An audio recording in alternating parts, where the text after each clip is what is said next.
good morning. Today is another day of our fasting challenge and it's counting 13. So this is our simple breakfast. Alright. See you ahead of the day. Bye!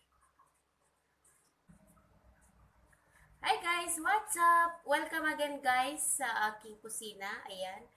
It's time for cooking.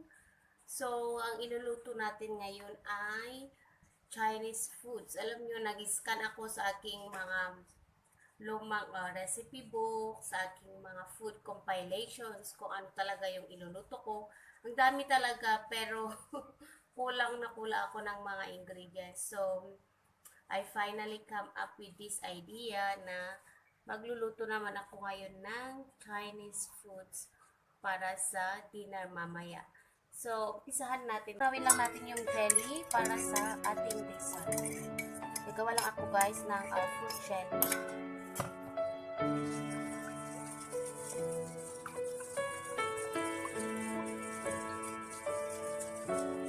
Lang natin po hanggang sa maging deep.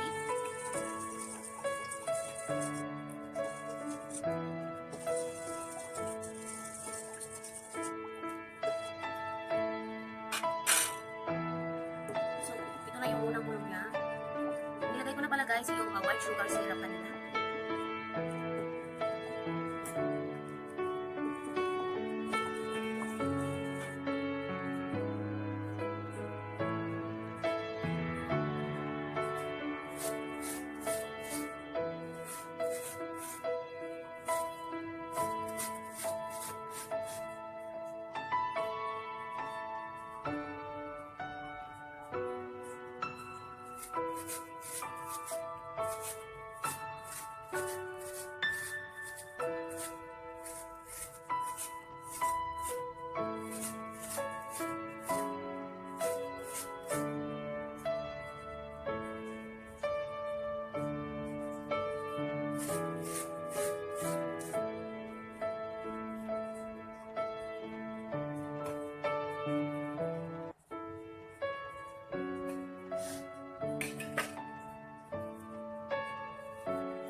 Japanese fresh tofu.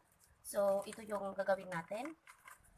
Inopen ko na siya at tinanggal ko yung tubig. So, isasalin natin para sa steam. Steam lang to guys. Ayan. Buti naman perfect ngayon. Saan yan galing?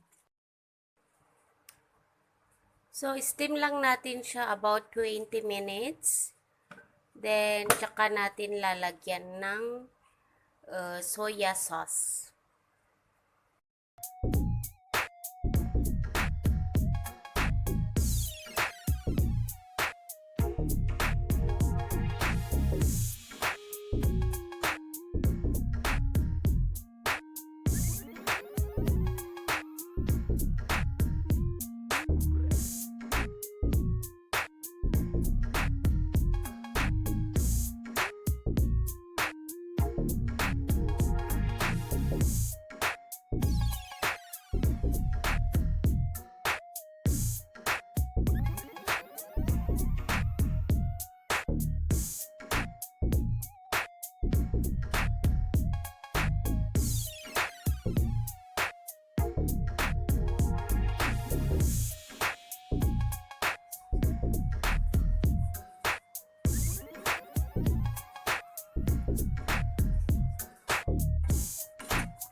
Guys, para sa ating rice cooker o chicken rice.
guys dahil sa ginamit kong coconut oil.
Then guys, yung ini-steam natin na chicken.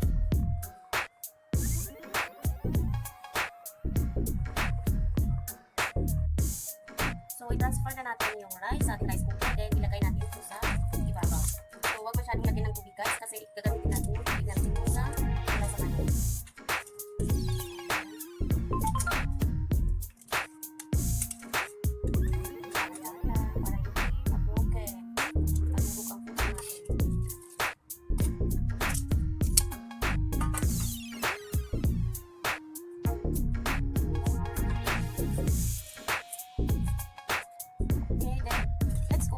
Guys, yung rice. So here guys, ito na